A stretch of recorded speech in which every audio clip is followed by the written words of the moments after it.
On se retrouve aujourd'hui en ce samedi 6 mai, donc début mai, pour faire un brief du coup sur nos amis les cryptocurrencies. Donc, je vais commencer par analyser donc le marché en global. Après, du coup, j'analyserai donc le Bitcoin, l'Ethereum, le dollar, étant donné que le dollar drive énormément le marché crypto. Et ensuite, on analysera les altcoins. Alors, pour commencer, donc, on se retrouve en ce début mai avec un marché crypto post-FOMC qui a retrouvé des couleurs au niveau des volumes. Donc, avant le FOMC, on était à peu près 50% de volume d'augmentation en 24 heures. Actuellement, on se retrouve à 92%. Donc, quasiment un x2 sur les volumes. Pourtant, la capitalisation boursière, elle, n'a quasiment pas augmenté. Donc, on est toujours sur un donc 1110 milliards à peu près. Mais ce qui va nous intéresser surtout, c'est le sentiment. Donc, pour l'instant, on est toujours en grid, donc à 60. Alors, ce que j'avais déjà expliqué sur ma chaîne YouTube et sur mon mentorat, c'est que le cycle que l'on a amorcé donc depuis le bottom des crypto-monnaies, donc qui était fin décembre, début juin. Donc ça a été un cycle qui pour l'instant a connu donc deux pumps avec une correction. Alors typiquement, les héliotistes appelleront ça donc vague 1, vague 2, vague 3. Donc actuellement, on est peut-être en train de faire une sous-vague pour démarrer la vague 4, pour peut-être rejoindre donc cette zone de prix et repartir à la hausse. Mais je pense pas. Je pense pas. Pourquoi? Parce que le catalyseur qui aurait pu nous permettre de faire donc cette rechute, ça aurait été le FOMC. Or, qu'est-ce qui s'est passé? Le FOMC a été plutôt bullish. En fait, il n'a pas été bullish, c'est juste que l'annonce d'augmentation des taux qu'on avait eue, c'était celle qui était pricée donc par le, le Chicago Mercantile Exchange FedWatch Tool. Donc là, on voit que voilà, pour le 14 juin, on n'attend pas d'augmentation de taux du tout. Mais du coup, pourquoi je vous parle donc de tout ce mouvement après avoir abordé le grid? En fait, si vous êtes dans les crypto-monnaies, donc vous savez que c'est un marché qui est extrêmement volatile et surtout qui est extrêmement psychologique. Donc, si actuellement on est toujours sur ce cycle haussier, on peut attendre la fin de ce cycle haussier, enfin du moins les métriques peuvent nous montrer que nous arrivons sur la fin du cycle haussier si nous serions en extreme grid. Chose qui n'est pas le cas et chose qui n'a jamais été le cas depuis qu'on a amorcé cette hausse. Donc pour les plus anciens, on sait que dans cette chute, donc arrivé à ce niveau-là, on était au niveau de FIR et une fois qu'on a réamorcé donc cette chute, on est arrivé sur l'extrême FIR. Et c'est une fois qu'on est sorti de l'extrême FIR pour revenir en FIR que on était dans cette zone-là où le bottom en réalité avait été fait si on n'avait pas eu donc ce petit cadeau de FTX.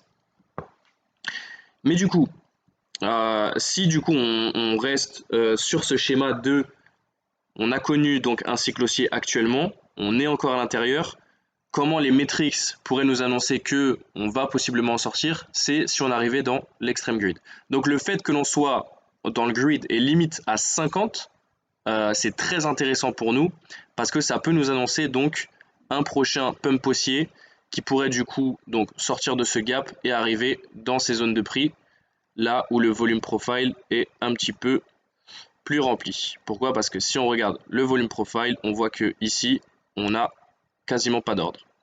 Donc toute cette zone ici, vous voyez, là ici on avait très peu d'ordre, mais on a commencé à la re-remplir ici. Donc cette zone de prix là, au final, on la remplit ici.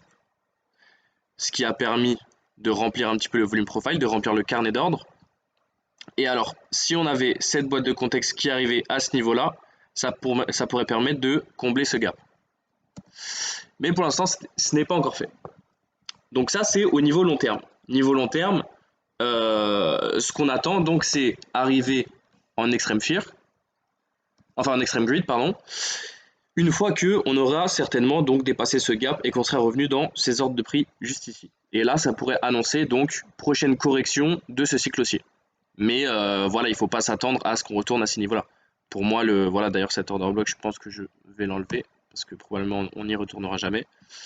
Mais donc, ça peut nous permettre d'envisager une vague 1, vague 2, vague 3, possible correction en vague 4, si on venait du coup à casser donc cette trendline juste en dessous, et une vague 5 qui nous amènerait dans ces zones de prix là.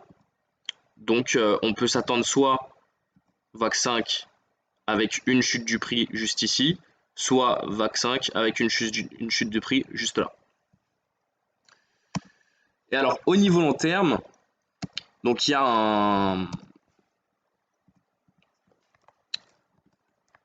un outil que j'aime bien.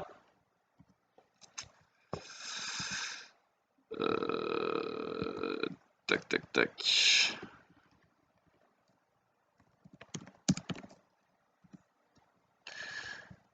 Alors, c'est Mobchart. Donc, Mobchart, c'est un outil qui vous permet de regarder les ordres limites qui se situent donc sur certaines charts.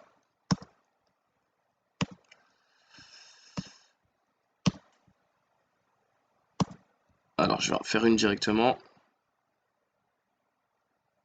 Voilà, donc là, par exemple, on a le Bitcoin en 15 minutes. Nous, on le veut en 8 heures. Et surtout, on ne veut pas de spot, on veut du futur. Alors, pourquoi les ordres futurs sont plus intéressants pour les market makers, pour les brokers, que les ordres spot? Parce qu'en réalité, un ordre futur, donc c'est des frais quand vous passez l'ordre, comme l'ordre spot, sauf qu'une fois que l'ordre est passé, vous avez aussi des frais de tenue de position, donc qui fait un deuxième revenu, et des frais de sortie de position, qui fait un troisième revenu. Autrement dit, donc vous avez dans les ordres limites une meilleure rémunération pour le broker que dans les ordres spot. Et c'est pour ça que les ordres limites sont bien plus intéressants à aller chercher pour les market makers, donc les brokers, que les ordres spot. Pourquoi les market makers sur les marchés crypto sont les brokers? Tout simplement parce que ce sont eux qui ont le plus gros de la supply. Donc je crois que Binance a 3% de toute la supply de Bitcoin pour vous expliquer. Et si on va dans des altcoins illiquides, imaginez donc la supply qu'ils peuvent posséder. Ça peut même aller jusqu'à 70% de toute la supply. Mais alors qu'est-ce qu'on a du coup au niveau de Bitcoin? Donc au niveau en or, on a donc 320 Bitcoin, 642, 3000. Donc à ce niveau-là, on a un petit hub à aller chercher. Donc là, je vais retourner en 4 heures. Donc juste à ce niveau-là, on a des shorts à aller chercher. On peut les voir juste ici. Maintenant, ces shorts, ce qui est intéressant, c'est qu'ils se trouvent au-dessus du dernier haut, mais pas au-dessus de ce haut-là, ni de celui-ci. Donc, qu'est-ce que ça nous informe en réalité? C'est que si jamais on avait donc un pump qui arrivait à ce niveau-là, juste ici, on aurait énormément de shorts à aller chercher qui pourraient nous permettre de retourner au sud. Et pourquoi on voudrait aller au sud? Tout simplement parce que on voit bien qu'au sud, on a énormément d'ordres à aller chercher, bien plus qu'au nord. Vous voyez, au nord, on va se trouver donc sur du 280, 260, 1300, 270. Donc ça nous fait à peu près 2200 ordres. 2200 bitcoins, pardon, à aller chercher. Alors qu'au sud, on est plutôt sur donc 1662 plus environ 500 plus 1300. Donc déjà, uniquement ici, on va avoir le double d'ordres à aller chercher par rapport au nord. Et si on pousse un petit peu jusqu'à donc cette mèche qu'on a là, on va avoir à peu près 2000 ordres, enfin 2000 bitcoins à aller chercher. Et encore une fois, c'est des ordres limites. Donc, si vous vous mettez à la place du broker, donc moi je suis market maker et je sais que donc c'est les ordres qui sont passés qui font en réalité mon salaire, alors j'ai un gros problème au nord et c'est peut-être pour ça qu'on a accumulé sur toute cette période, c'est que en réalité mon carnet d'ordre ici il est complètement vide. Ce qui veut dire que là, donc j'avais le même problème ici, je l'ai comblé à ce niveau-là, mais maintenant si j'arrive ici, je n'ai pas d'ordre à aller passer. En fait, si vous voulez, il faut comprendre que ici, le market maker donc prend des bénéfices, fait de l'argent. Pourquoi? Parce que vous avez des ordres qui sont passés. Vous avez des ordres à l'achat, vous avez des ordres à la vente, vous avez des ordres à l'achat, vous avez des liquidations. Donc ici, vous avez énormément de cash qui est réalisé par les brokers. Parce qu'il y a énormément d'ordres qui sont passés. Mais sur toute cette zone de prix que vous avez là, sur toute cette chute, il n'y a quasiment aucun ordre qui sont passés. Donc ça annonce en réalité que les gaps sont des zones qui sont, qui sont des zones de prix à être comblées pour permettre aux brokers de se rémunérer sur ces zones de prix-là. Et c'est pour ça que le broker aime énormément l'incertitude, l'extrême fear et l'extrême greed. Pourquoi? Parce que ça permet d'amener énormément d'ordre dans le marché et ça permet de donc lui assurer un salaire, enfin un bénéfice. Donc si jamais le broker sait que au nord il n'y a pas d'ordre à aller chercher, bah, il faut qu'il aille remplir ce carnet d'ordre. En réalité, il a deux choix. Soit il va remplir ce carnet d'ordre avec, donc comme il a fait juste ici, voilà, donc avec le gap qu'on avait juste là. Donc le broker a fait donc le prix à pump, le broker a bloqué le prix ici, a créé donc des trade lines, a fait sauter les trade lines par le haut donc via cette grosse bougie, ce qui a fait liquider les stop loss des shorters qui étaient à ce niveau-là. Et ensuite, il a fait chuter le prix, ce qui a fait liquider les stop loss des personnes qui longuent le marché qui étaient là. Donc maintenant, il a créé des patterns, il a fait sauter ces patterns pour permettre d'extend le prix. Une fois que le prix a été extend, il commence à le réduire. Pourquoi? Parce que du coup maintenant, il faut préparer la prise de liquidité pour aller au nord. Et pour du coup, donc, aller au nord et surtout manipuler le prix au niveau du gap. Après, il a un deuxième choix. Hein. Le deuxième choix, c'est faire pousser le prix extrêmement fort pour directement retourner à cette zone de prix ici. Et comme ça, il aura donc directement évité le gap et il ne sera pas enlisé dans une zone où le carnet d'ordre est complètement vide et où c'est lui qui doit assurer la contrepartie. Autrement dit, si des personnes veulent vendre à ce niveau-là, c'est parfait. Ça fait remplir le carnet d'ordre, ça permet de bloquer le prix. Maintenant, s'il y a énormément de personnes qui veulent acheter à ce niveau-là, bah, si vous voulez, soit le market maker vend son supply, soit il fait pousser le prix pour éviter justement cette zone de prix et arriver juste là où on a beaucoup plus d'ordres en attente. Des ordres qui datent du coup donc de 1 an, de l'année dernière, du 22 mai. Mais en tout cas, on voit que cette pattern donc qu'on appelle triangle de compression, c'est en réalité des patterns d'incertitude qui peuvent nous faire penser que le marché n'est pas certain, etc. Mais c'est surtout en réalité les brokers qui veulent nous faire penser ça pour que nous ne soyons pas tous à l'achat et que le prix ne pumpe pas avant que lui ait récupéré le supply qui lui a permis de manipuler ici le prix pour pouvoir le faire à ce niveau-là. Donc, au niveau court terme, maintenant qu'on a vu un petit peu long terme, au niveau court terme, alors, ce qui s'est passé donc post-FOMC, donc déjà on a eu sur quasiment, donc après ce pump là, donc de mi-mars à mi-avril, on a eu cette grosse pattern d'accumulation. Ensuite, donc, on a eu énormément de shorters à ce niveau-là. Donc ici, vous aviez énormément d'ordres de short qui ont toutes été prises.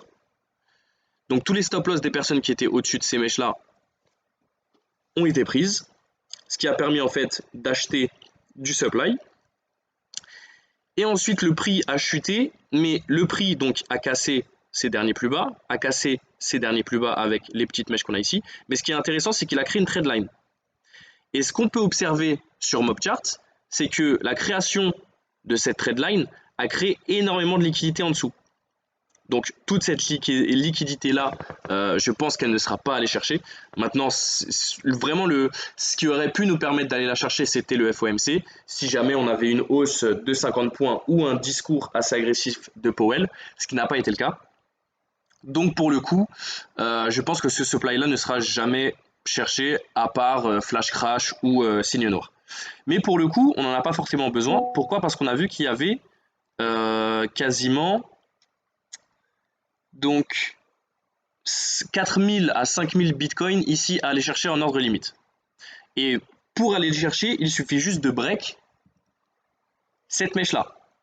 Qui dit break cette mèche-là, dit on va chercher le supply sous cette trade line. Donc, ce qu'on attend pour l'instant avant un prochain pump de Bitcoin qui pourra permettre de casser donc les 30 000 et les 31 140, ce serait d'aller chercher donc le supply qui se trouve à ce niveau-là. Donc tout le supply qu'on a à ce niveau-là, si jamais on vient à aller le chercher, ça pourrait refaire pump le Bitcoin. Et là après, bon bah on attendra soit, comme j'ai expliqué, un pump massif pour éviter cette zone, soit une manipulation de prix dans cette zone de prix, enfin dans le gap, pour permettre au broker de tirer des fees au niveau de cette zone de prix, malgré que le supply est extrêmement limité. Donc c'est pour ça que pour moi, si jamais le broker a accumulé assez de supply à ce niveau-là et qu'il peut se permettre de le dépenser ici pour manipuler les prix, je pense qu'on peut rester dans cette zone de prix-là. Maintenant, c'est quand même assez peu probable, étant donné donc la nature assez rare des assets comme le Bitcoin et l'Ethereum. Ce qui peut du coup nous faire penser que si jamais on venait à aller chercher donc les ordres qu'on a ici, je pense un pump qui viendrait break donc les plus hauts qu'on a fait là et qui pourrait peut-être nous permettre soit un pump direct comme on a eu à ce niveau-là. Donc à ce niveau-là, c'était un pump de plus de 36%, voilà, en quelques jours. Je pense que si on aurait une mèche qui viendrait chercher la liquidité à ce niveau-là, c'est possible qu'on ait un pump qui vienne nous amener juste au-dessus, donc qui ferait un pump voilà, de 42%, là où on a eu 32% ici. Franchement, c'est possible, surtout avec la nature qu'on a en ce moment, avec les problèmes de... voilà, donc le marché bancaire est assez sclérosé, c'est possible qu'on ait encore des faillites, tout ça met un stress sur l'avenir du système économique international, donc ce qui peut permettre un pump comme ça du Bitcoin. Mais encore une fois, ça n'arrangerait pas les brokers parce que ça veut dire que cette zone de prix là resterait vide, et une zone de prix vide veut dire une zone de prix où le broker aurait pu prendre des fees et il ne les a pas pris. Après, en termes de metrics, alors en termes de metrics au niveau du Bitcoin, bah écoutez, c'est toujours intéressant. On a quand même une petite baisse. Donc la baisse qu'on a eue en termes au niveau de janvier 2021, on commence à la ravaler. Voilà, donc là on était à 1 million d'actives adresses sur le Bitcoin. Actuellement, donc on est en baisse, on est à 700 000. On a eu un pic en avril à plus d'1 million quand il y a eu le crack de Silvergate et la Silicon Valley Bank. Mais pour moi, et c'est là où ça va nous permettre de faire une transition, pour moi l'activité on-chain ne se trouve plus sur Bitcoin. Donc ce cycle haussier qu'on observe n'est plus lead par Bitcoin. Mais par un autre asset qui prend lui la majorité des activités on-chain, c'est bien sûr Ethereum. Donc Ethereum, ce qu'on peut voir ici, c'est que donc l'activité des layers 2 a complètement explosé. Donc l'activité des layers 1 reste la même, l'activité des layers 2, elle, a complètement explosé. Donc, qu'est-ce que ça veut dire? Ça veut dire qu'en réalité, l'activité on-chain se trouve sur Ethereum, mais n'est pas observable sur Ethereum. Donc, si on voit par exemple ici le nombre de transactions, sur Ethereum, on est à 30 millions, sur Arbitrum, on est à 35. Donc déjà, vous avez un layer 2 qui a dépassé le layer 1 en termes de transactions. Ensuite, donc si on retourne sur tout ce du bas, on arrive à peu près, donc j'avais fait le compte, c'est à peu près 80. Donc on a à peu près 80 millions d'activités sur les layers 2 et on reste à 30 millions sur les layers 1.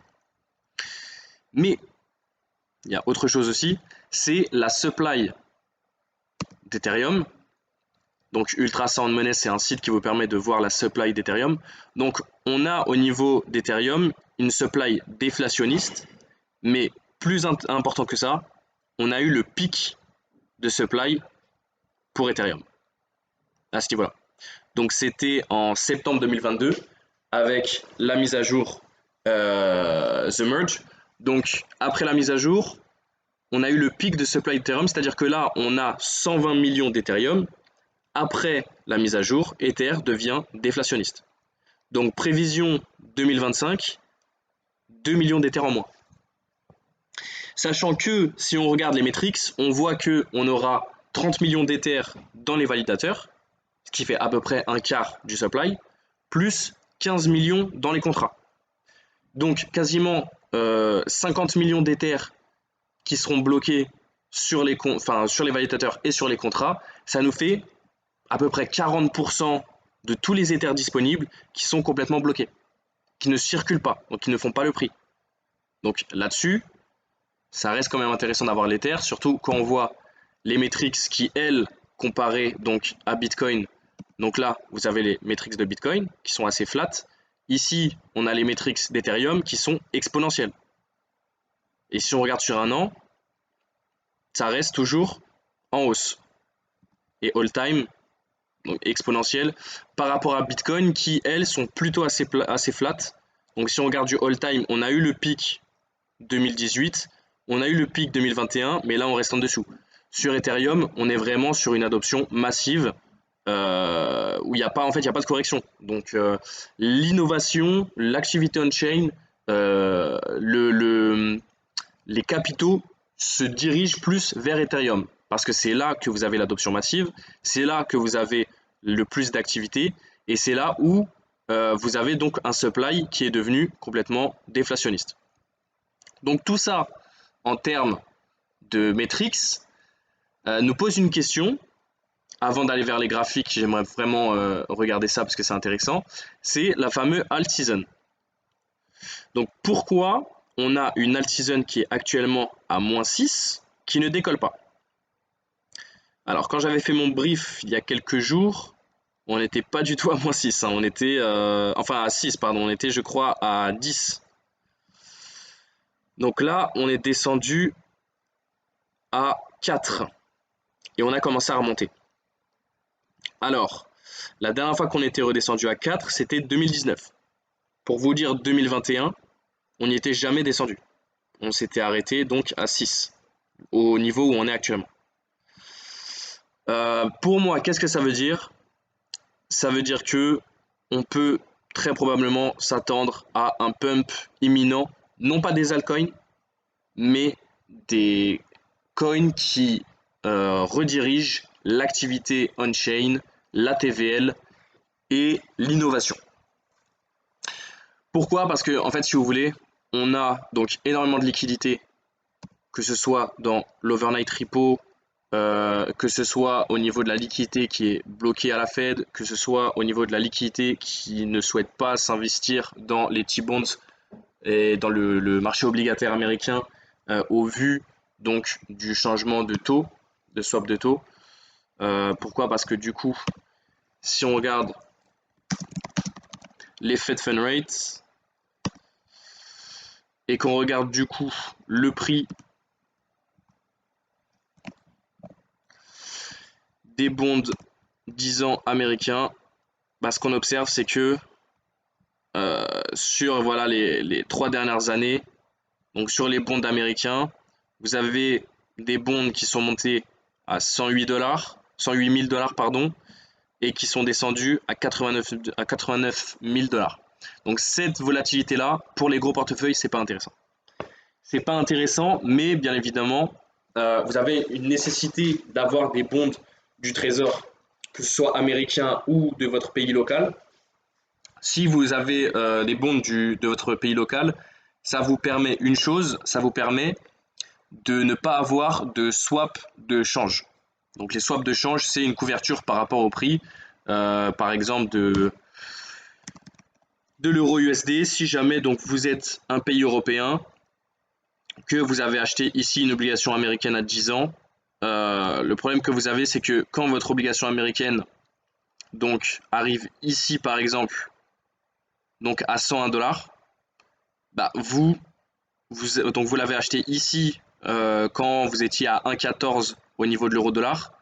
À ce niveau-là, on est sur les 1,10, donc vous avez déjà une perte d'achat. Et si vous l'avez acheté à ce niveau-là, quand on était sur les 1,21, 1,22, vous la revendez maintenant, donc déjà vous avez une perte. Donc si vous l'avez acheté ici, vous l'avez acheté à 100 000 dollars, actuellement elle vaut 100 000, donc là-dessus vous n'avez pas de perte. Donc sur votre obligation que vous avez acheté 100 000, vaut actuellement 100 000. Par contre, le souci qu'on a, c'est que le taux de change, donc vous l'avez acheté ici quand l'euro était à 1,21, on a dit 1,22. Le problème, c'est qu'actuellement, on est à 1,08. Donc vous avez une perte latente à ce niveau-là. Vous avez le spread, en fait, de différence entre le prix de l'obligation et, du coup, le prix de votre euro par rapport au dollar. Spread qui, avant, n'existait pas. Vous avez acheté votre obligation à 100 000 dollars, vous aviez 1 euro dollar qui était à peu près à 1,22, bah, plus le temps est passé en réalité, plus votre spread s'est accru, malgré que le prix de votre obligation n'ait pas changé. Donc ça, en fait, ça fait que lorsque vous voulez prendre une obligation d'un pays étranger, vous êtes obligé de prendre un swap de change qui coûte extrêmement cher. Donc, très peu intéressant. Maintenant, quel actif international avec des métriques intéressantes, avec une activité, enfin avec des métriques d'activité intéressantes, avec une adoption intéressante et avec une supply intéressante, peut vous rapporter du rendement, du fixed income. Bah écoutez, on a Ethereum. C'est pour ça que l'alt season, quand elle va démarrer, ça risque d'aller fort. Mais pour le moment, c'est pas le cas. Et au niveau de Ethereum. Alors au niveau d'Ethereum, en termes, donc je vais faire un petit brief long terme, pareil, pour voir où est-ce que ça peut nous diriger. Alors, pourquoi j'ai un petit bug?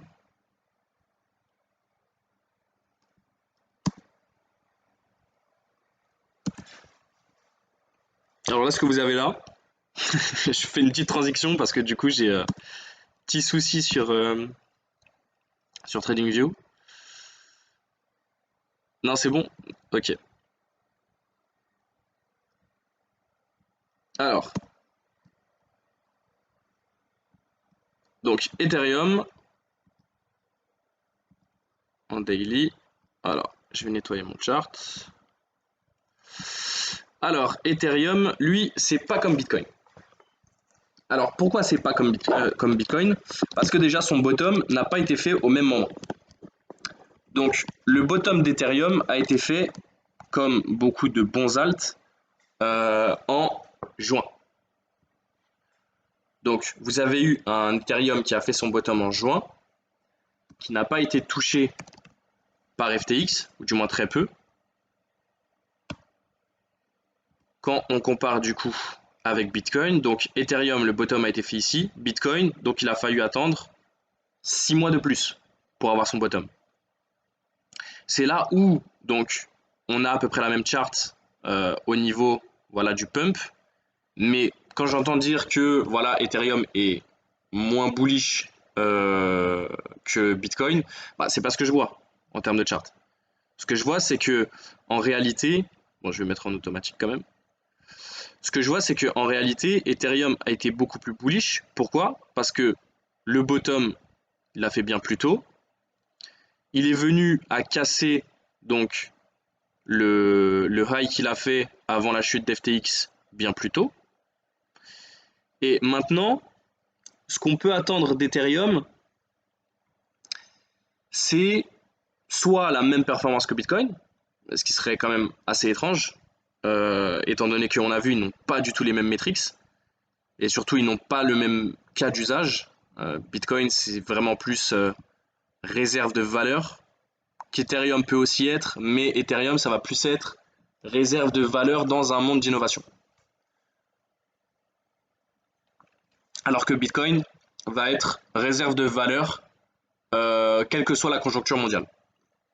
Autrement dit, je veux donc échanger de la valeur avec d'autres pays ou solder des balances commerciales négatives ou solder des factures avec d'autres pays. Je peux utiliser Bitcoin. Maintenant, mon Ether, à quoi est-ce qu'il peut me servir? Il peut me servir à me donner du fixed income. Donc, fixed income qui est de 3-4%, qui peut être extrêmement intéressant. Pourquoi? Parce que c'est, comme on a vu, avec les metrics, un asset qui a énormément d'adoption, où l'activité se passe dessus et où l'innovation se passe dessus. Si on voit toutes les mises à jour, alors normalement je les avais ici, si on voit toutes les mises à jour d'Ethereum, alors au pire c'est pas grave, hein, je les trouverai autre part. Bon, c'est pas grave. Mais quand on a du coup autant d'innovation, autant d'adoption et autant d'activité sur un asset, généralement, et que lui vous donne du fixed income, chose que Bitcoin ne fait pas, c'est lui qu'on va prioriser. Et c'est peut-être pour ça qu'il est moins bullish et qu'on essaye de faire croire qu'il est moins bullish. Mais après, au niveau des metrics, on a quasiment la même chose, hein. Quand on voit le chart de Bitcoin, on a ici le gap au-dessus à combler. On a du coup donc fait le pump en ayant une grosse correction. Là, on a du coup le gap à combler, qui est quand même plus grand, je trouve, avec une grosse correction qui a quand même été moins grande que celle de Bitcoin. Ça, pareil, je peux les supprimer. Je pense qu'on n'y retournera jamais. Enfin, si on y retourne, ce serait super, mais, mais je pense pas que ça arrivera. Donc, en termes de zone à long terme pour Ethereum. Alors, comme j'ai expliqué, comparé à Bitcoin, donc Bitcoin n'a jamais retrouvé les zones d'activité qu'il avait durant le pump de 2021. Donc, lorsque Bitcoin était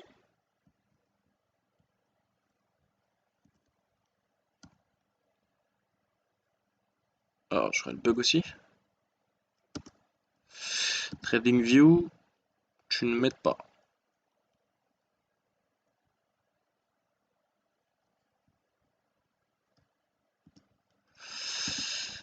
Alors, donc,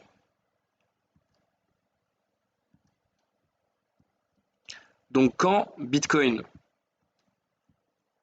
était à 68 000 $, bon voilà 70, les metrics on-chain étaient donc à 1,2 million de wallets qui utilisaient le Bitcoin. Actuellement, sur Ethereum, on a des metrics supérieures à celles lorsqu'il était valorisé 5 000 $. Ce qui fait que, en termes financiers, Ethereum est sous-évalué, chose que Bitcoin n'est pas. Bitcoin serait sous-évalué s'il aurait récupéré les métriques qu'il avait donc à 1 200 000 active adresses, chose que ce n'est pas le cas. Alors que Ethereum, lui, donc en 2021, il était à 140 millions d'adresses. Actuellement, il est à 230 millions, pardon. Donc Ethereum est sous-évalué. Maintenant, on a vu, c'est assez compliqué parce que Ethereum, l'activité ne se passe plus sur le layer 1, mais les fees que vous payez sur les layers 2 sont toujours en Ether. C'est là où vous avez toujours besoin de cet asset pour interagir avec les nouveaux layer 2. Donc ça nous donne en réalité une zone de valorisation d'Ethereum au moins à ce niveau-là. Au moins au niveau des 3500. Bon, en réalité, ce serait beaucoup plus, hein. Mais vu la conjoncture économique actuelle, vu le fait que au niveau de l'overnight repo, donc overnight repo, qu'est-ce que c'est?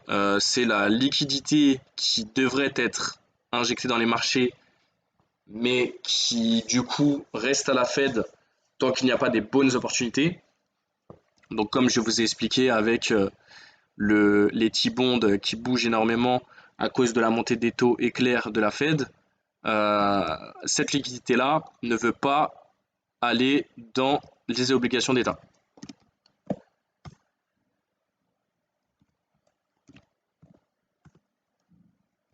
Bah.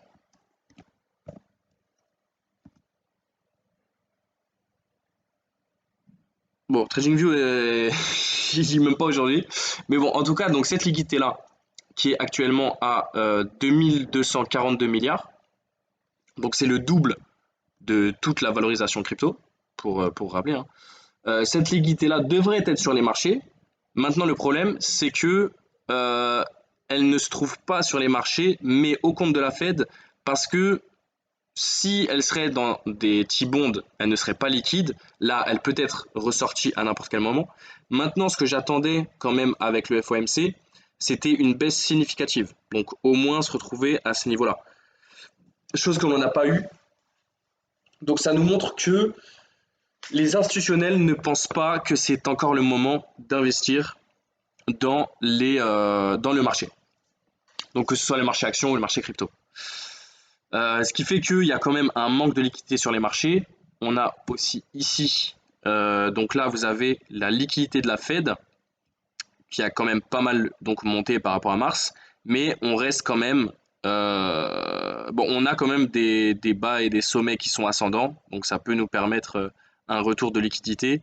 Maintenant, bah, petit rappel, hein, 15 mars, on était ici à 6 milliards. 15 mars, qu'est-ce qu'on a eu sur les cryptos? On a eu le gros pump que vous avez là, quoi. Donc c'est cette liquidité là, si jamais on venait à break le haut qu'on a ici, ça pourrait permettre vraiment un retour massif de liquidité. Et en plus de ça, là, donc là c'est la liquidité de la Fed.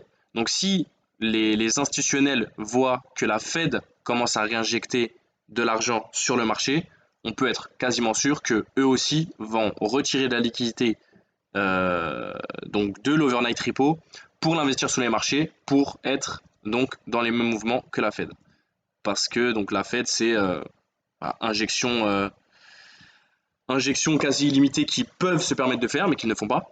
Donc si vous êtes sur les mêmes positions que la Fed, vous pouvez être sûr que vous pouvez avoir de très très bons résultats en termes de performance.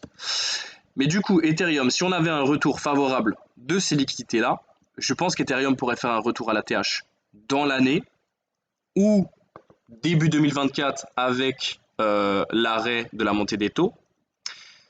Donc ça nous annonce voilà, à peu près à ce niveau-là un Ethereum de retour à 5000 dollars ou à 4000 au moins.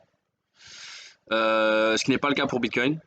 Pour moi, Bitcoin 2024 pourrait se trouver à ce niveau-là, je pense. Donc au niveau peut-être des 50 000.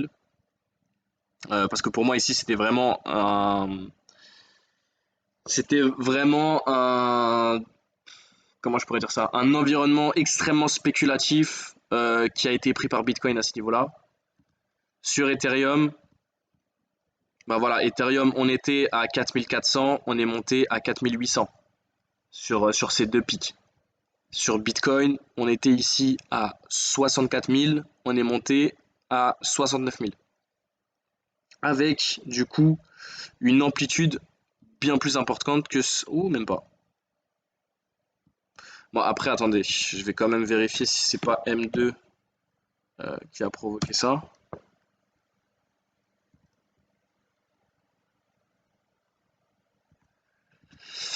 Alors, j'ai vraiment un problème avec TradingView aujourd'hui.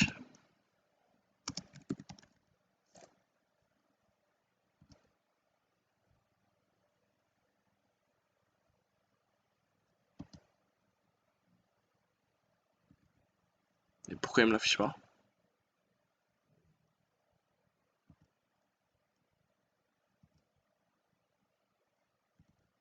Attendez, j'ai un problème là, ça m'a jamais fait ça.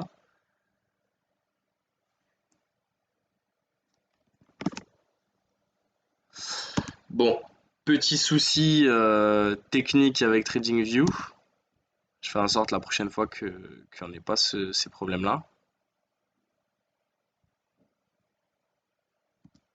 Et si je commence par M2, ok. Et maintenant je mets Ethereum dessus.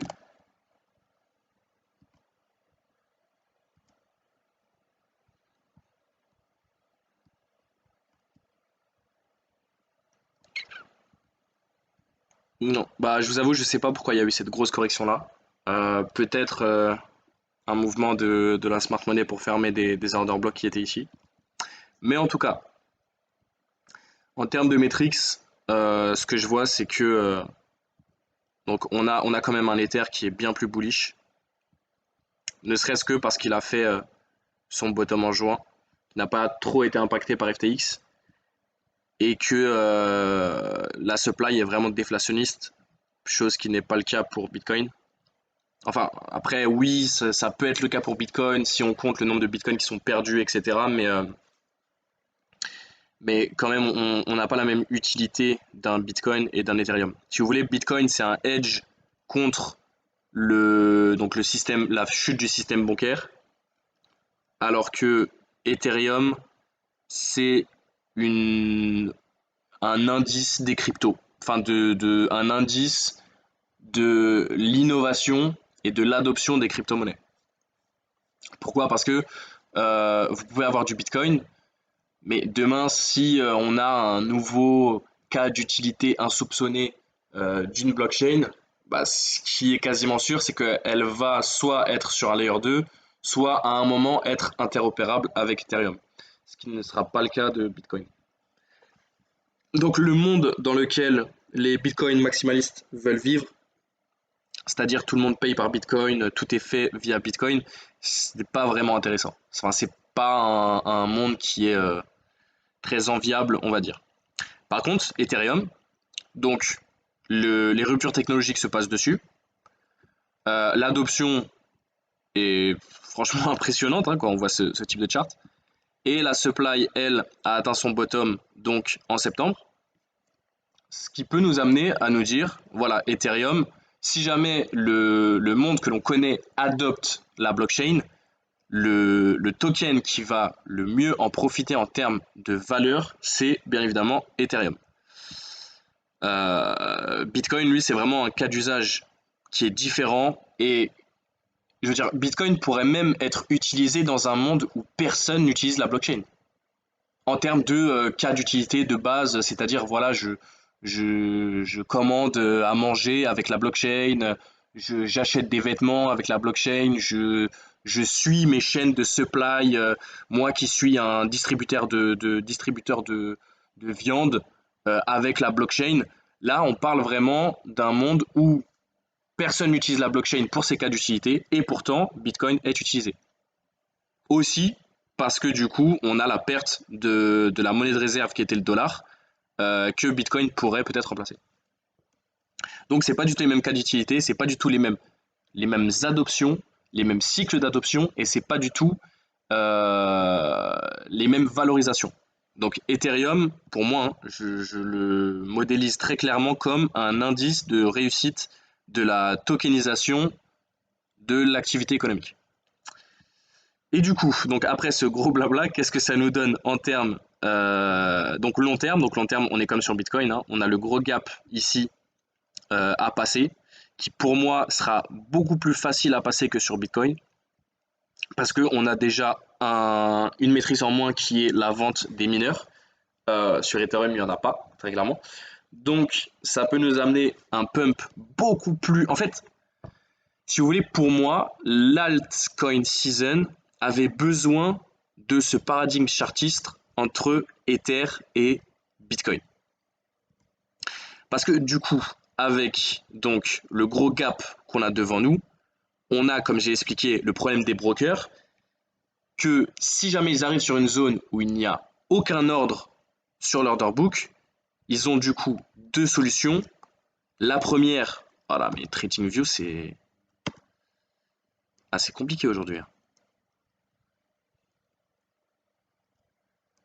Je réglerai le problème pour le prochain live parce que là, pour le cas, c'est un petit peu compliqué. Mais du coup, donc, on a le même problème qui donc s'oppose au broker entre Ethereum et Bitcoin, c'est ce gros gap au nord que l'on a besoin de passer. Soit on le passe d'un coup, soit on y met des résistances pour créer de l'activité, pour créer des revenus pour les market makers. Et alors, les market makers seront bien aidés par les mineurs sur Bitcoin, étant donné qu'ils vont vendre leurs rewards. Donc à ce niveau-là, ils auront un allié en termes de vente, alors que sur Ethereum, il n'y en aura pas. Donc sur Ethereum, la force vendeuse sera beaucoup moindre que sur Bitcoin. En termes autres que spéculatifs. C'est-à-dire les brokers ne vendent pas parce qu'ils pensent que Bitcoin va chuter. Les brokers vendent pour remplir le carnet d'ordre, pour faire des fees, donc pour se permettre un revenu. Les mineurs ne vendent pas le Bitcoin parce qu'ils pensent que Bitcoin va à zéro. Ils vendent le Bitcoin pour gagner de l'argent et pour racheter des nouvelles machines, pour payer leurs employés, etc. Donc c'est pas du tout c'est pas du tout une vente spéculative qui se trouve en termes de Bitcoin et des market makers. C'est vraiment pour les brokers une vente pour créer donc du collatéral sur les ordres de vente et pour les mineurs c'est bon pour se rémunérer. Ce qui est aussi le cas pour les validateurs Ethereum, mais beaucoup moins parce que ça coûte beaucoup moins cher.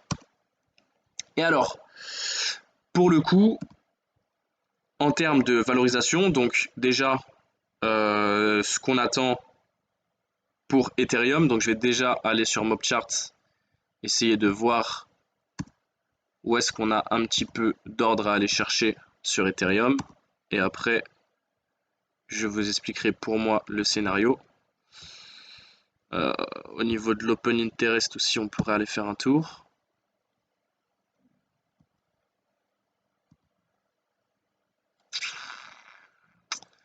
Donc, MobChart. Vraiment, le site MobChart est hyper intéressant. C'est là-dessus, ça regroupe donc tous les ordres de Binance et de Bybit. Donc ça permet vraiment de voir où il y a des zones de liquidité à aller chercher qui pourraient vraiment être pertinentes pour les market makers. Donc Binance Future, Ethereum, 8 heures pour avoir une vue d'ensemble.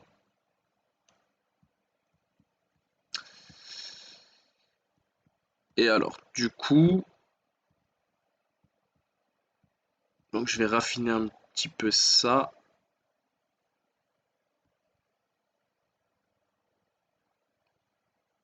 Alors, déjà, il y a énormément d'Ethereum en vente, ce que je suis en train de voir. Et j'ai même l'impression qu'il y a plus d'Ethereum en vente qu'en achat. Donc si je vais sur la dernière métrique, on a 10 000, 14 000, 17 000 Ethereum en vente à ce niveau-là. Et après en achat, on a 8 000, donc 10 000, 10 000, 10 000, à peu près 30 000 Ethereum à aller chercher en achat. Et qui se trouve du coup à ce niveau-là, donc sous toutes ces mèches. Donc déjà, il y a beaucoup plus de ventes sur Ethereum, ce qui est franchement étonnant. Après, quand on voit aussi le type de chart, c'est sûr qu'on se dit que voilà, Ether n'est pas n'est pas autant bullish que Bitcoin. Mais vous voyez typiquement ces ventes sur Ethereum, les ventes que vous avez là sur Ethereum, bah, ce sont des shorts. Et un short, c'est juste un achat reporté en fait, si vous voulez. Pour sortir de votre short, il vous faut racheter vos positions. Donc en réalité, quand vous voyez short, pensez achat. Enfin, en open interest, c'est en produit dérivé. Une vente d'un Ethereum, c'est une vente. Mais un short d'Ethereum, c'est un achat sur le futur. Donc typiquement, si une mèche va chercher les stop loss, enfin déjà si une mèche vient chercher donc tous les ordres ici shorter et qu'en plus de ça, elle va donc dépasser la mèche qu'on a là, parce que si j'observe bien, je pense que les personnes qui ont shorté ont mis leur stop loss à ce niveau-là. Donc on voit que les shorters sont à peu près comme ça. Alors, ils sont au-dessus de, voilà, ils sont entre cette mèche-là et cette mèche-là. Donc, ils sont typiquement dans ce gap. Donc dans le gap que vous avez ici, c'est là où on va se trouver où vont se trouver les ordres. Donc typiquement, c'est des personnes qui voilà, ils vont mettre leur stop loss à ce niveau-là, ils vont shorter ici en espérant peut-être donc profiter du break d'une trade line que on a juste ici. Je peux même la placer comme ça. Donc ici, on a notre trade line. Je pense que voilà, généralement les gens prennent plus des RR de 2 ou de 3. Donc peut-être aller break cette mèche là avec les shorts. Maintenant, si on a une mèche qui vient donc sans aller chercher les ordres, qui vient break ici la trade line. On a vu que il y a énormément d'ordres à l'achat à ce niveau-là jusqu'ici. Donc jusque là. Au niveau de cet order block. Donc jusqu'à ce niveau-là, on a énormément d'ordres à l'achat. Si jamais on a une mèche qui vient donc chercher ça, chercher tous ces ordres, ça pourrait permettre donc d'aller chercher ce hub de liquidité et de venir fill tous les shorts, mais sur donc un short squeeze, donc venir fill les shorts et les stop loss directement, avec du coup la même force acheteuse. Ce qui pourrait être intéressant si jamais on souhaite un pump d'Ethereum. Et si jamais surtout les market makers veulent rajouter du supply. Parce qu'on en a vu, le supply d'Ethereum commence à se raréfier. Donc, en termes de scénario, ça pourrait être intéressant peut-être d'avoir deux zones d'achat probables pour Ethereum. Donc, ce serait la zone que vous avez ici, donc sous ce bas et sous ce bas, ou le carré jaune, donc l'order block qu'on a là. Donc, poser des achats à ce niveau-là en mettant votre stop loss sous la mèche qu'on a ici. Pourquoi? Parce que la mèche qu'on a ici, en réalité, c'est elle. En dessous d'elle, il y a très peu d'ordre à aller chercher. Et c'est vraiment ici que va se trouver toute la liquidité. Donc là-dessus, j'ai une grosse liquidité. Peut-être que si on va voir le carnet d'ordre, ça pourrait être intéressant.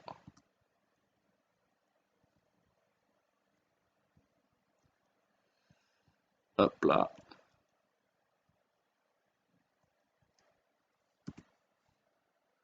Donc toujours futur. Ethereum.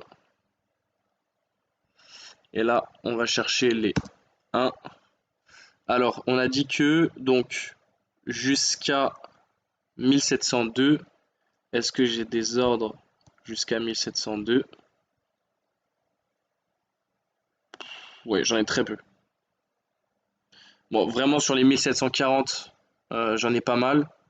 1740, ça va se trouver là. Mais après, en dessous des 1700, très très peu. Ouais, il y en a quasiment pas quoi. Bon, il y en a ici à 1640, mais c'est le gros ordre que vous avez là, mais il y en a quasiment pas quoi. Donc en fait là, si jamais moi je suis market maker, je sais que ici Donc, je vais nettoyer un peu tout ça.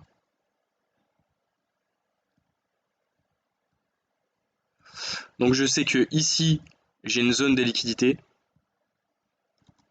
J'ai une belle zone de liquidité à aller chercher pour squeeze les shorts que j'ai juste dessus. Et après, une fois donc que j'aurai ça, on aura le même problème que sur Bitcoin. C'est-à-dire, j'ai une zone de gap à ce niveau-là qui est beaucoup plus large, j'ai l'impression, que celle de Bitcoin. Donc ici, j'ai une zone de gap qui me fait à peu près 26%. Sur Bitcoin, ma zone de gap, elle me fait 15%. Donc la zone de gap d'Ethereum est beaucoup plus grande. Donc ça va être d'autant plus difficile de la remplir. Et je pense même que ça ne va pas être ça ne va pas être la volonté de, des brokers de la remplir. Je pense qu'on peut vraiment avoir un squeeze à ce niveau-là. Ce qui pourrait du coup converger avec le début de l'alt season. C'est-à-dire qu'on aurait un Bitcoin donc, qui viendrait remplir le carnet d'ordre via donc l'aide des mineurs dans cette zone de gap, et on aurait un Ethereum par du coup manque de supply qui viendrait en réalité donc au début certainement avec le supply qui peuvent se permettre de perdre commencer à manipuler, mais après on aurait un squeeze directement et ça pourrait converger avec le début donc de l'alt season, mais qui serait du coup lead par Ethereum.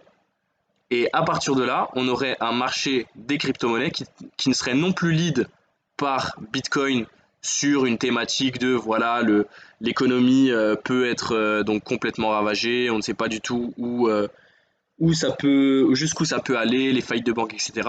À l'économie a connu donc une stabilisation au niveau des Fed Fund Rate, donc l'environnement économique commence à se stabiliser, on peut repartir sur de l'allocation de capital, sur de l'innovation, et le capital, il est toujours bloqué, mais au moment où le capital va se débloquer, donc ici les 2300 milliards, là au niveau des liquidités de la Fed, qui pourront peut-être revenir au niveau des 6000 milliards.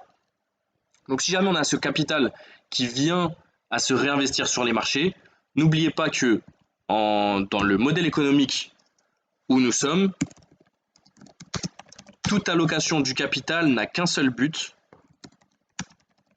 c'est surperformer l'inflation.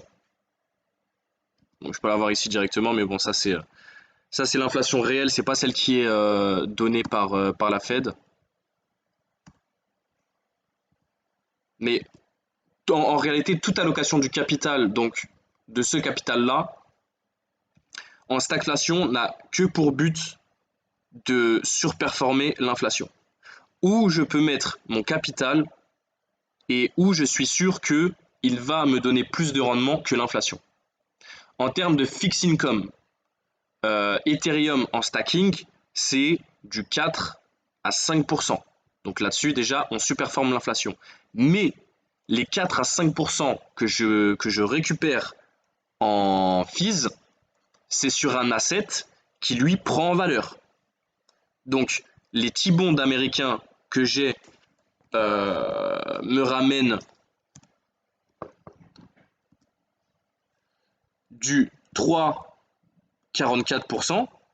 Mais le problème, c'est que ce 3,44%, c'est dans une monnaie qui est, inflationniste. Donc, je touche du 3,44%. Voilà, imaginons que je suis un institutionnel, j'ai déposé ma liquidité dans l'overnight repo. Maintenant que la montée des taux commence à se stabiliser, l'environnement économique va se stabiliser. J'ai maintenant un problème, j'ai du capital. Il faut que mon capital surperforme l'inflation. Je peux le mettre dans les bonds américains, mais j'aurai toujours le problème que si la Fed rebaisse ses taux ou remonte ses taux, là-dessus, on l'a bien vu, j'aurai un squeeze de mon actif. Donc typiquement, j'ai 100 000 dollars, hop, j'en ai plus que 95 000. Sachant qu'on est même descendu jusqu'à 88 000. Donc là-dessus, j'ai un gros risque au niveau des obligations d'État américaines. En plus de ça, le problème c'est que les obligations d'État américaines me ramènent du 3,44% en dollars. Dollars qui ne fait que chuter depuis donc le pump qu'il a eu en 2022. Donc là-dessus, j'ai une chute moi de 10% sur mon actif, donc sur mon rendement, sur mon fixed income. Et en plus de ça, j'ai un risque de chute qui peut aller jusqu'à, donc je prends 100 000 $ mon obligation, qui peut aller jusqu'à 14%. Donc ça me fait 25% de perte probable sur mon capital. Tout ça juste en étant au niveau de l'inflation, c'est-à-dire que mon rendement est de 3,44. L'inflation, elle, de 3,88. Mais derrière ça, j'ai un autre actif. Donc là-dessus, je vous dis pas que tous les hedge funds américains et les VC, enfin les institutionnels vont commencer à acheter de l'Ethereum pour le stacker. Je vous dis juste que donc avec Ethereum, j'ai un actif qui lui est beaucoup plus adopté, là où le dollar est donc abandonné, Ethereum lui est de plus en plus adopté, qui en plus de ça a un supply limité, là où le supply du dollar c'est loin d'être donc voilà, là vous avez le supply du dollar, là vous avez le supply d'Ethereum. Donc déjà on voit que au niveau en termes de finance c'est pas la même vision, mais surtout ce que je vois c'est que si je veux m'exposer à l'adoption des cryptos, là où je dois être c'est sur Ethereum en termes d'activité on-chain. Et en plus de ça, c'est peut-être le bon moment via Live Season.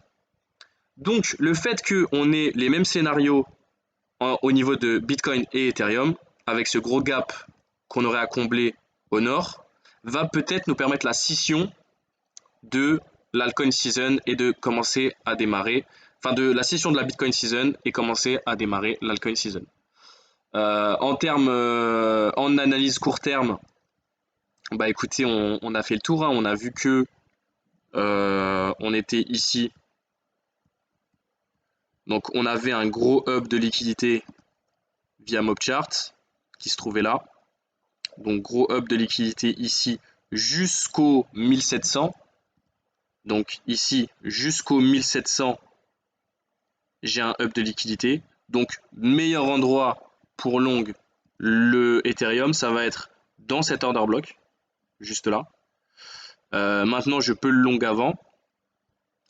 Le FOMC nous a créé une pattern de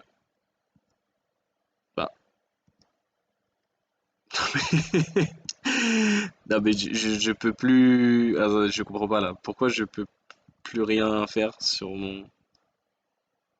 Bon.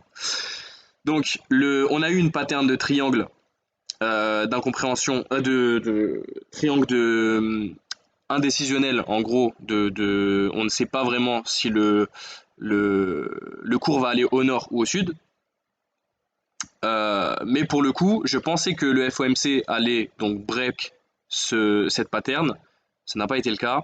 Maintenant, je pense que c'est juste une reprise de liquidité de la part des brokers, d'aller chercher la liquidité haussière qui se trouve donc jusqu'à cet order block. Je vois pas l'utilité d'aller break en fait les 1687, étant donné que 1687, bah, j'ai quasiment rien en dessous, quoi. On le voit ici, il n'y a rien. Il n'y a pas de liquidité à aller chercher là-dessous. Donc mettre un stop loss au niveau de cette mèche-là serait pour moi assez pertinent. Et après, bah écoutez, c'est votre gestion du risque, hein. Si vous pouvez tenir des positions assez longtemps, pour moi, prochaine prise de profit, c'est les 2800 pour Ethereum. Après, on peut voir si il peut y avoir d'autres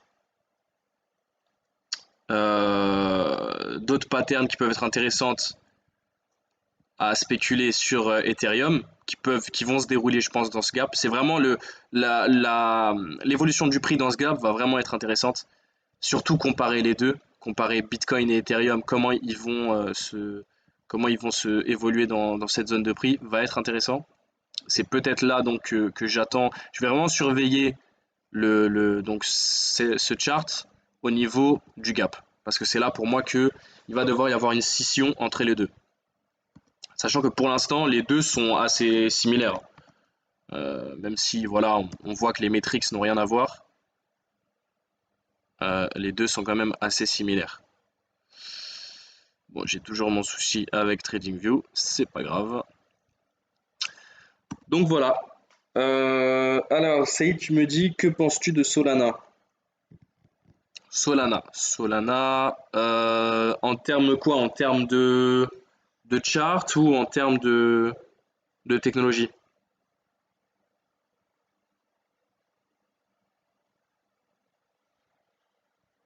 En termes technologiques, bah Solana, écoute, c'est quand même une très bonne technologie, hein.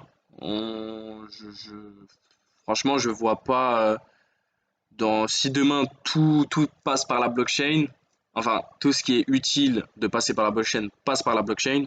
Je pense que en effet Solana pourra être une très bonne crypto-monnaie pour ceux qui font par exemple du trading haute fréquence. Pour moi, c'est la meilleure technologie pour faire du trading haute fréquence.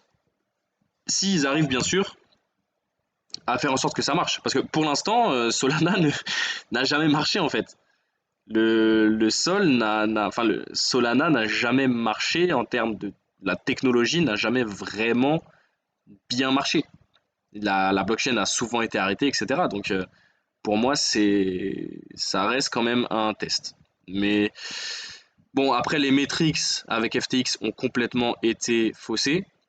Donc pour moi ici, donc tout ce qui dépasse ce rebond-là, donc au niveau des 130, de 126 à 250, je pense que ça c'est faussé et qu'on n'y retournera jamais. Je pense, hein. Parce que en fait les TVL ont complètement été faussés. L'activité on-chain a complètement été faussée. Bah, c'est ce qui arrive très souvent quand vous êtes sur une blockchain où les transactions ne coûtent rien, vous pouvez faire passer 1 million de transactions en fait. Parce que ça ne vous coûte rien. Donc faire passer 1 million de transactions, si c'est 1 centime la transaction, ça vous fait 10 000 euros à dépenser. Donc quand vous avez un Solana qui est à 260 $, c'est pas cher payé, hein. Donc maintenant, bah écoutez, on est toujours dans le range, hein.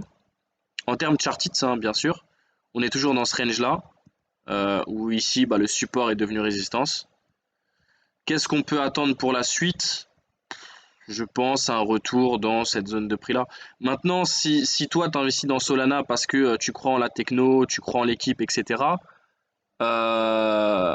oui, ça peut être intéressant, mais je pense que dans le prochain cycle, c'est pas du tout Solana qui va le mieux performer. En fait, je pense que tous les alt Layer 1, c'était 2021. Ils ont pump en 2021, ça a été vraiment grosse performance en 2021. Maintenant, ce n'est plus le paradigme. Maintenant, le paradigme, c'est Layer 2 et interopérabilité et gouvernance. C'est vraiment ça qui va permettre donc de faire en sorte que l'activité on-chain augmente encore, que l'adoption augmente encore et que bien évidemment le monde des cryptocurrencies devienne le présent alors que pour l'instant on nous le vend comme le futur. Peux-tu analyser Atom? Atom. Atom j'aime beaucoup. Atom j'aime énormément. Alors, Atom en daily, bah déjà, qu'est-ce que c'est beau. Qu'est-ce que c'est beau si on le compare à notre ami Solana.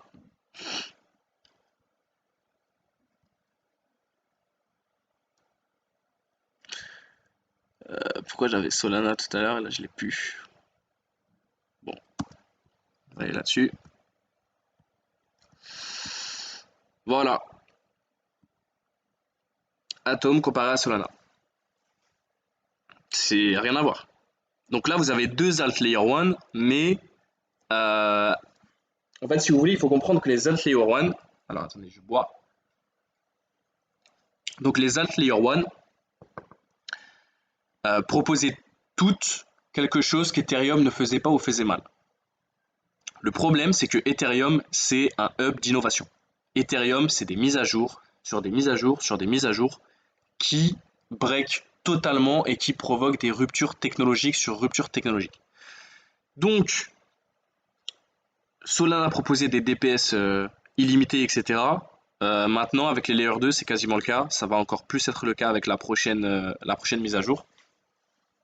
Mais ce qu'on observe, c'est que Atom, lui, propose toujours quelque chose que Ethereum ne fait pas. C'est l'interopérabilité. Et la gestion de gouvernance aussi. Donc voilà, donc là, quand on voit les charts, avoir de l'Ethereum, c'est ce qu'il faut avoir dans le cycle actuel. Avoir de l'Atom, c'est intéressant. Parce que voilà, si imaginons on fait un arbitrage Atom Ethereum et que Atom rejoint Ethereum, bah vous avez déjà 64% de perf à attendre sur l'Atom. Maintenant, le problème de l'Atom, c'est son inflation, mais avec l'Interchain Security, ça va peut-être être réglé. Et avoir du Solana, bah écoutez, vous êtes en fait sur le passé. Donc vous ne regardez pas les métriques actuelles, en fait, si vous investissez dans Solana. Donc là, ici, il me faut de l'Ethereum, il me faut de l'Atom en arbitrage, et non, je vends mes Solana pour acheter de l'Ethereum. Et je vends un petit peu de Solana pour peut-être acheter aussi de l'Atom pour me diversifier. Donc Atom, en termes technologiques, bah écoutez, ça me paraît être un des plus intéressants actuellement.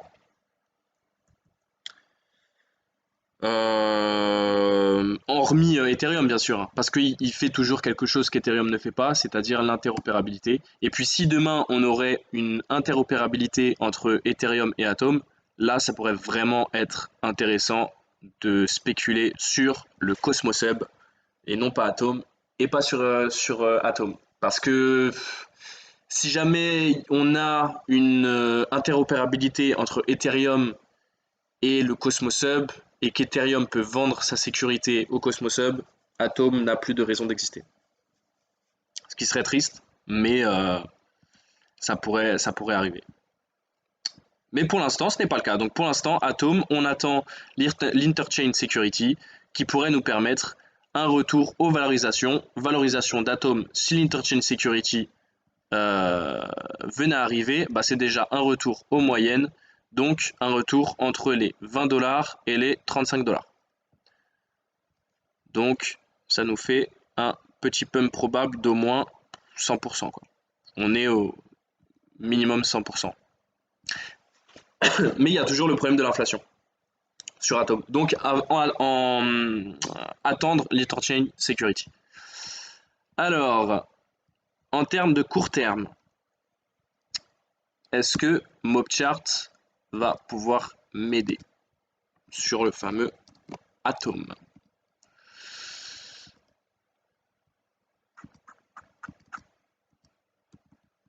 Non, il veut pas.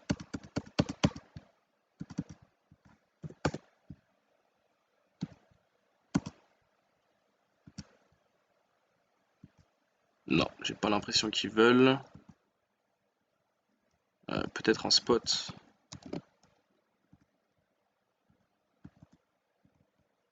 Non, moi j'ai pas l'info. Sur Mobchart, j'ai pas l'info.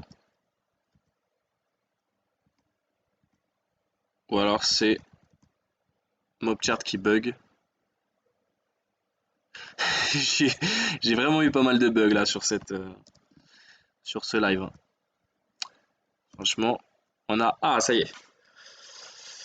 Donc, peux-tu analyser AVE? Ouais, je l'analyse tout de suite après, puis après je vais devoir y aller. Donc, notre fameux Atom. Où est-ce que on a des ordres à aller chercher? Alors déjà, j'ai beaucoup d'ordres de vente, hein. Ah ouais, je vois que là, c'est... L'open interest, il doit vraiment être axé sur la vente actuellement sur Atom. Si là déjà on est en spot, j'ai autant de ventes, alors là-dedans, j'imagine pas, quoi. Bon, on va filtrer un petit peu. Si on garde... Ah oui, en fait, j'ai pas tant que ça, hein. Surtout des petits ordres. Donc si je filtre un petit peu mieux, voilà, 15 000 atomes, 10 000 atomes, 18 000 atomes, 13 000 atomes, 14 000 atomes, 20 000 atomes. Alors que là, ici, j'ai 49 000 atomes à aller chercher sous cette mèche. Peut-être aller sous la mèche. Donc c'est à quel niveau de prix? À 10.020. Si je vais en futur,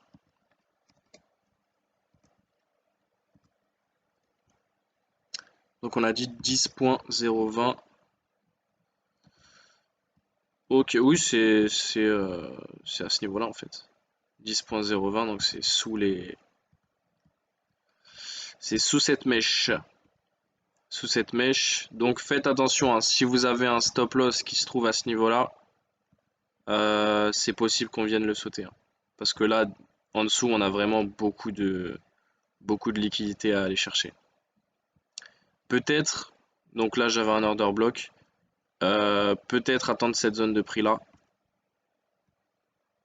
pour venir acheter de l'atome. Parce que on devrait déjà attendre. Donc là c'est futur. Ah bah en futur c'est pas tant orienté à la baisse que ça, hein. Ouais, après je suis vraiment hyper large là sur ma vision. Donc on va filtrer ça comme d'habitude. 85 000 atomes en vente ici, ça va aller être cherché, hein. Ça en fait soit c'est de la manipulation de marché, soit ça va être cherché, hein. Mais là pareil, là j'ai 39 000 atomes sous les 10.13. Donc ouais, franchement ceux qui longuent le atome, faites attention, on a vraiment un hub de liquidité juste ici. Donc entre les 10-20 et les 9,80. Donc faites attention, on peut aller les chercher. On peut aller les chercher. Donc moi je pense que une bonne zone d'achat, ce serait à ce niveau-là, au niveau des 9,50 à peu près, avec un stop loss ici au 9.72. Et puis attendre le nettoyage qui va se passer en haut parce que en haut il y a énormément d'ordres à aller chercher. Donc possible gros nettoyage pour aller chercher les shorts de tout le monde. Mais c'est possible qu'on fasse un... Ah bah non. J'aurais dit c'est possible qu'on fasse un short squeeze si j'avais donc le même nombre de personnes qui venaient à shorter donc l'atome. Mais le problème c'est que en spot, j'ai énormément de personnes qui veulent le shorter aussi. Et quand j'ai beaucoup de personnes qui veulent le shorter en spot, ça peut bloquer le short squeeze en fait. Si c'était juste du futur, ouais, ça aurait pu être intéressant, mais là, comme il y a du spot avec, ça peut être un peu plus compliqué. Là, on va regarder.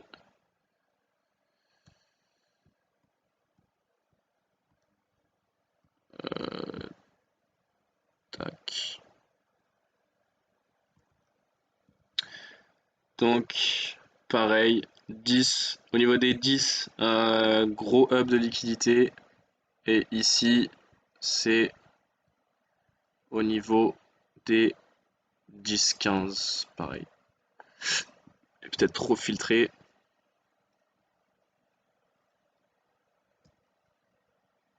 Ouais, donc pareil au niveau des 10. Donc voilà, pour Atom,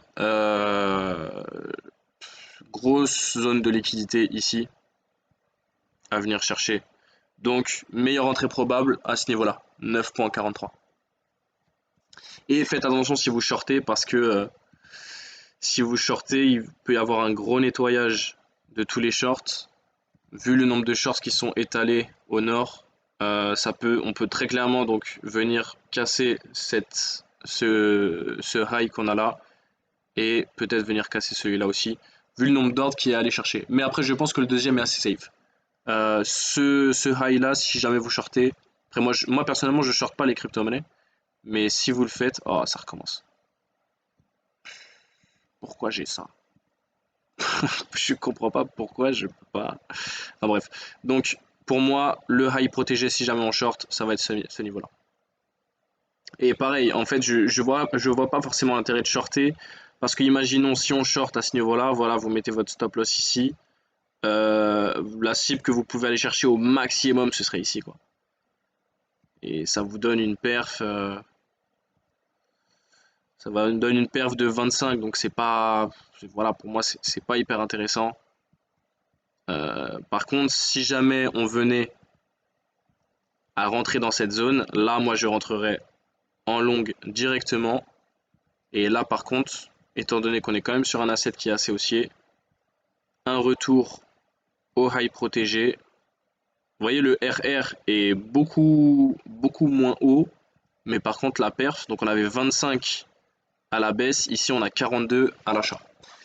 Voilà pourquoi je ne shorte pas les crypto-monnaies. Premièrement parce que c'est extrêmement volatile. Deuxièmement parce que c'est très clairement, enfin c'est clairement visible ici que cette crypto est orientée vers le haut. Et en plus de ça, si on rajoute les fondamentales qui est l'adoption de l'Ether Chain Security, ça peut vous faire un pump dans la gueule qui fera très peu plaisir. Alors pour du coup donc AAVE et après ce sera terminé. Donc AAVE franchement, c'est une crypto qui fait partie de mon bag, qui est très intéressante, qui a fait son bottom en juin. Euh, pour moi, c'est crypto à avoir dans son bag, mais ceci n'est pas un conseil d'investissement. On a une compression du prix au nord, une stagnation du prix au sud. Donc là, order block ici, je pense qu'on n'ira pas le chercher. Je pense que au niveau des stop loss, la plupart des gens qui ont long sont soit ici, soit ici. Meilleure zone de prix à aller chercher pour AVE, c'est ce niveau-là. Donc juste en dessous en fait de ce bas-là. Maintenant, on va faire un petit tour sur MobChart. En futur, s'il me le donne.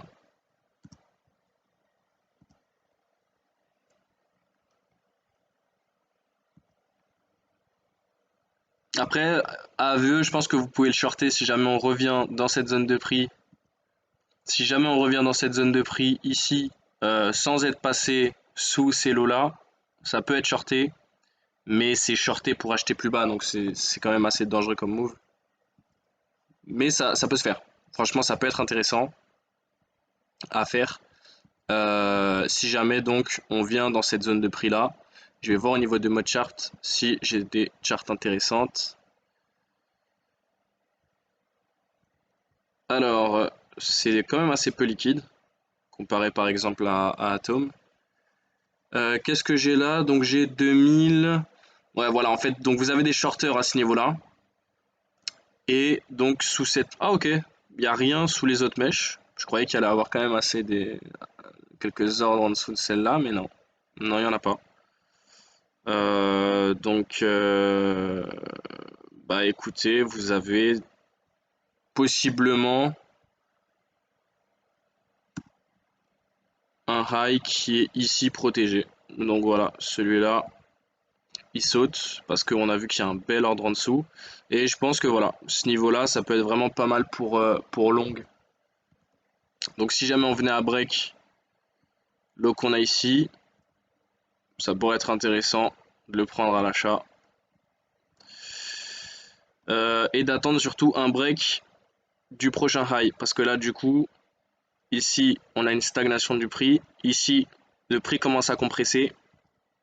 Je pense qu'au moment où on va break le haut qu'on a là, ça peut vraiment être intéressant de le surveiller. Parce que du coup, après, ça prendra en fait les stop loss des shorters d'ici et des shorters d'ici. Après, là, on a un petit gap quand même à venir combler. Juste à ce niveau-là. Donc, peut-être venir shorter cet order block. Mais pareil, en fait c'est shorté pour racheter après, donc je vois pas l'intéressant, enfin l'intérêt Et puis si jamais Ethereum venait à pump et à rentrer dans son gap, que vous avez la liquidité de la Fed, enfin pardon, la liquidité dans l'overnight repo qui venait à revenir sur les marchés et la Fed qui venait à augmenter son bilan, bah, en soi, je pense que ce serait assez risqué de shorter, sachant que bon bah j'ai quand même une très belle entrée à ce niveau-là, hein. Si on vient à break ce plus bas, si on vient à break ce plus bas, ici, j'ai une très belle entrée. Et en plus de ça, j'ai ici, donc avec moi, plus de... Alors, attendez, donc il y en a 600, 3000, 3000, 6000, 2500, donc 8500. Et au-dessus, c'est 4000. Voilà, donc j'ai quasiment 10 000, 11 000 AVE ici, à venir chercher à l'achat. Donc ça peut vraiment être intéressant. Ça peut vraiment être intéressant à aller chercher. En attendant un prochain pump. Alors, je vais juste vérifier que j'ai pas. Ah non, d'accord. Oui, oui, je me suis trompé. C'est bien ce high-là, en fait. C'est bien ce high-là qui a donc les ordres d'achat en dessous. Donc, oui, oui, oui, oui, oui, oui. J'ai dit un peu n'importe quoi, pardon. C'est bien sous ce high-là que on va venir chercher la liquidité et qu'on va pouvoir attendre un probable pump de AVE. Et en attendant, bah écoutez, si vous shortez, bah vous ne serez pas tout seul, hein. Il y a pas mal de petits shorters ici. Les gros shorters se trouvent à ce niveau-là. Donc shorter, c'est plus à ce niveau-là. Maintenant, bah écoutez, à AVE, j'ai un gros problème quand même, c'est que c'est la plateforme de lending la plus utilisée. Lending qui est une des bases de la DeFi. Donc j'ai énormément de personnes qui utilisent la DeFi. Beaucoup qui utilisent la DeFi pour faire du lending. Donc AAVE est quand même une plateforme qui est très utilisée. Donc que le jeton retourne au niveau de décembre, ça me paraîtrait quand même étrange. Mais c'est possible, ça reste quand même possible. Bon écoutez, je vous remercie pour ce live qui a été assez long quand même. Je pense que qu'on va faire un peu plus court la prochaine fois. Et bah écoutez, si jamais vous avez des questions, n'hésitez pas à attendre du coup samedi prochain. Donc les lives seront tous les samedis à 15 heures. On va faire en sorte qu'ils soient disponibles sur la chaîne YouTube. Pour l'instant, ils sont disponibles uniquement sur l'application. Donc voilà, je vous souhaite une très bonne journée et bon week-end.